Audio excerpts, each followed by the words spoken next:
Assalamualaikum warahmatullahi wabarakatuh. Bagaimana kabarnya anak-anakku sekalian? Semoga kita tetap dalam kondisi sehat walafiat.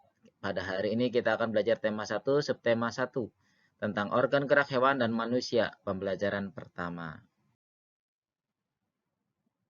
Ya, kita lihat, pada pembelajaran ini kita akan belajar tentang KD 3.1, menjelaskan alat gerak dan fungsinya pada hewan dan manusia, serta cara memelihara kesehatan alat gerak manusia. Bahasa Indonesia, KD 3.1 menentukan pokok pikiran dalam teks, lisan, dan tulis. Coba kita perhatikan tulisan di depan ini. Organ gerak hewan dan manusia. Manusia dan hewan bergerak menggunakan organ gerak yang tersusun dalam sistem gerak. Organ gerak berguna untuk berjalan, berlari, melompat, meloncat, memegang, menggali, memanjat, berenang, dan sebagainya. Alat gerak yang digunakan manusia dan hewan ada dua macam, yaitu alat gerak pasif berupa tulang dan alat gerak aktif berupa otot. Tulang disebut alat gerak pasif karena tulang tidak dapat melakukan pergerakan sendiri. Sedangkan otot disebut alat gerak aktif karena otot memiliki senyawa kimia, yaitu protein, aktin, dan myosin yang bergabung menjadi satu bentuk, atmomyosin. Dengan atmomyosin ini, otot dapat bergerak sehingga pada otot menempel pada tulang dan bergerak dengan otomatis tulang juga akan bergerak.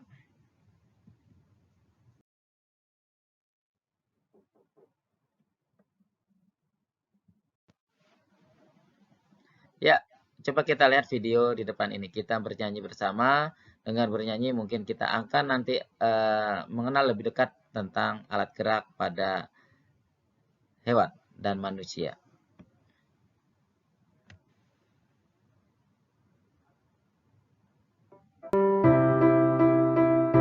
Sirip untuk berenang, sayap untuk terbang, perut untuk merayap.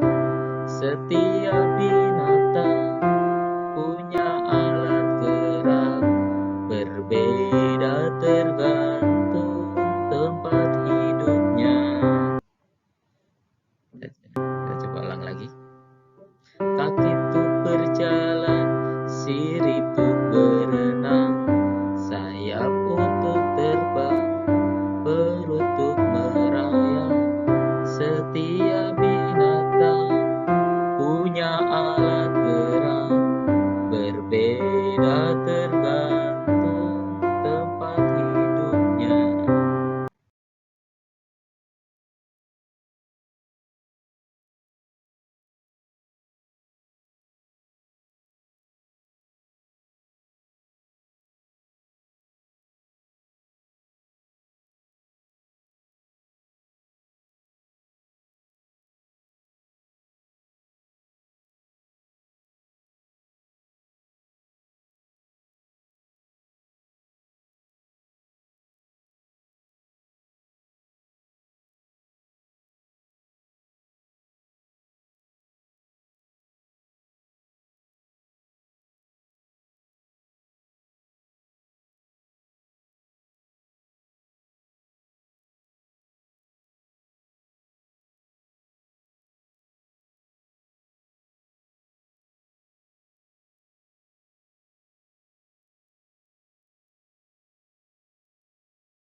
Baik anak-anak, setelah kalian melihat penjelasan Pak Guru berharap kalian bisa berlatih untuk mengerjakan soal di depan kalian ini. Apa saja alat gerak makhluk hidup? Yang kedua, tuliskan 3 manfaat organ gerak pada makhluk hidup. Ketiga, mengapa otot dikatakan sebagai organ gerak aktif? Keempat, mengapa tulang dikatakan sebagai alat gerak pasif? Kelima, apa yang menyebabkan otot dapat bergerak? Baik anak-anakku sekalian, kita dalam membaca teks harus mengetahui apa yang menjadi ide pokok dari sebuah teks atau bacaan.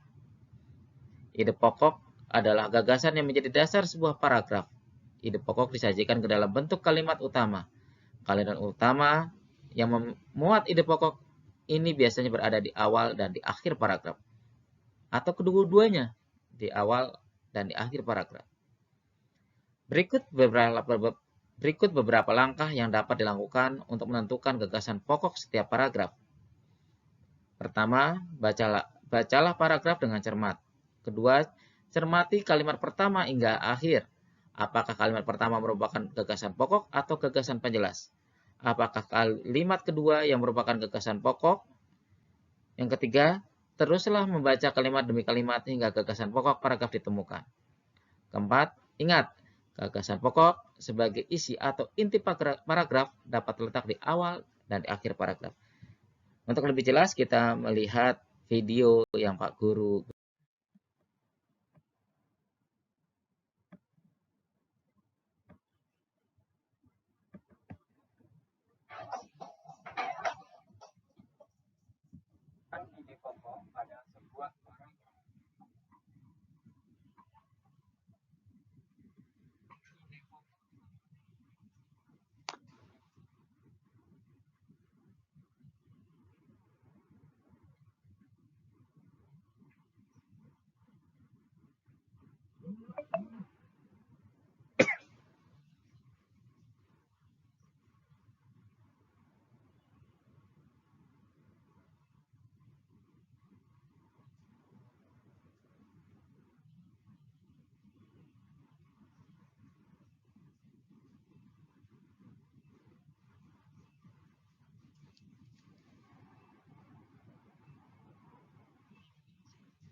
Kalimat utama suatu paragraf.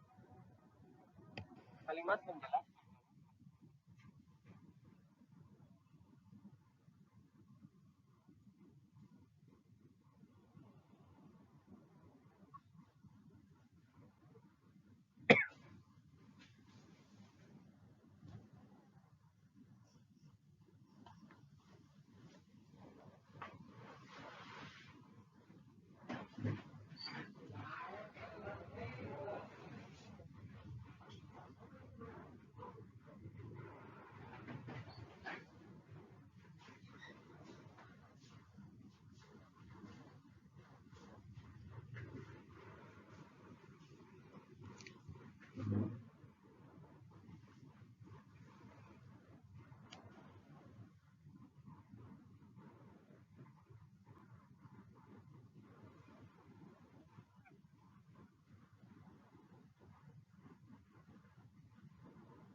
Terima kasih anak-anakku sekalian.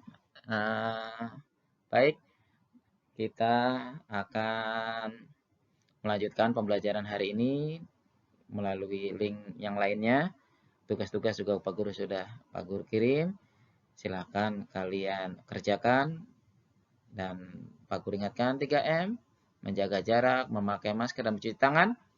Dan Pak Guru berharap kalian tetap bahagia. Terima kasih. Wassalamualaikum warahmatullahi wabarakatuh.